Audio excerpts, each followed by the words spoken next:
Hi hello student, hello everyone, কেমন আছো প্রত্যেকে? আই হোপ প্রত্যেকে ভালো আছো। তো আজকে ক্লাসের শুরুতে আমরা দেখবো যে কতটা শব্দ আমরা শুনতে পাই। মিনস হচ্ছে শব্দের দেখো একটা রেঞ্জ থাকে, মানে আমাদের যে কানের মধ্যে শ্রুতি যন্ত্র বসানো আছে, যে কারণে বেসিক্যালি আমরা যে কোনো শব্দকে হচ্ছে শুনতে পাই, অনুভব করতে পারি বা বুঝতে পারি কোন শব্দটা আস্তে কোনটা জোরে, এটা যে অনুভব করতে পারি, এগুলো প্রত্যেকটাই কিন্তু আমাদের কানের মধ্যে বসানো যে কর্টি যন্ত্র বা শ্রুতি যন্ত্র আছে তার কারণে কিন্তু এটা বুঝতে পারি। ঠিক আছে, যদি বাই চান্স এখানে হচ্ছে এটা খারাপ হয়ে যায় বা আমাদের একটা স্নায়ু আছে যেটা হচ্ছে এই শব্দটা আমাদের মস্তিষ্ক পর্যন্ত বহন করে নিয়ে যায়, এগুলোর কোনোটা যদি হচ্ছে কাজ করা বন্ধ করে দেয় তাহলে কিন্তু আমরা শব্দ শুনতে পারবো না। এগুলো সব বাদ দিয়ে যদি আমরা চলে আসি একজন নর্মাল মানুষ যার হচ্ছে কানের সবকিছু ঠিকঠাক আছে, কোনো প্রবলেম নেই, তাহলে সেরকম একজন মানুষ হচ্ছে কি ধরনের কম্পাঙ্ক বা কতটা কম্পাঙ্কের মধ্যে শব্দ থাকলে সেটা হচ্ছে শুনতে পাবে। ওকে, আমাদের চারপাশে অনেক শব্দ হচ্ছে, কিন্তু তার মধ্যে যেগুলো 20-তে আছে এবং 20,000 এর মধ্যে যা যা সাউন্ড আছে সেগুলোই আমরা কিন্তু শুনতে পাই। ঠিক আছে, এবং এই পুরো জিনিসটা আজকে আমরা প্র্যাকটিক্যালি চেক করবো এবং তোমরাও চাইলে নিজেরা চেক করে নিতে পারো।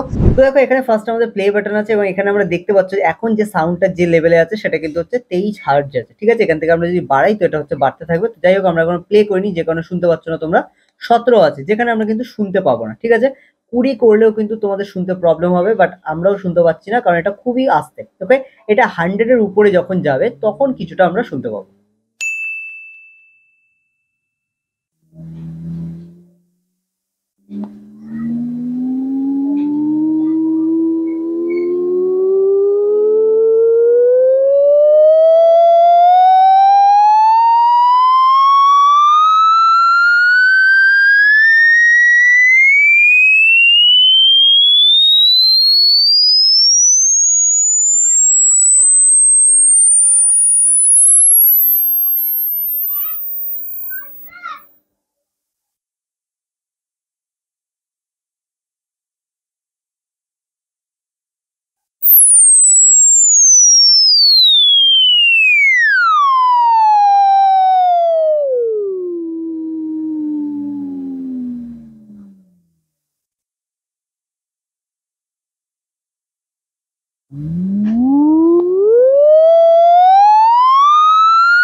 তো এখান থেকে দেখতেই পেলে তোমরা বেসিক্যালি আমাদের যে শব্দ সেটা যদি হচ্ছে 20 থেকে 20,000 হার্টজ এর মধ্যে হয় তাহলে আমরা শুনতে পাবো।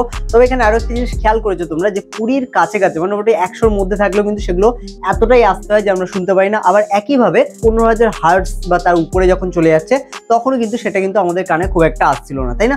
মানে কি এখানে শব্দের যে কম্পাঙ্ক সেটা বেসিক্যালি একটা নির্দিষ্ট রেঞ্জে থাকলে সেটাই আমরা শুনতে পাই। কিন্তু এই পৃথিবীতে এছাড়াও বিভিন্ন জায়গা থেকে বিভিন্ন লেভেলের হচ্ছে বিভিন্ন কম্পাঙ্কের শব্দ উৎপন্ন হয় যেগুলো কিন্তু আমরা শুনতে পাই না।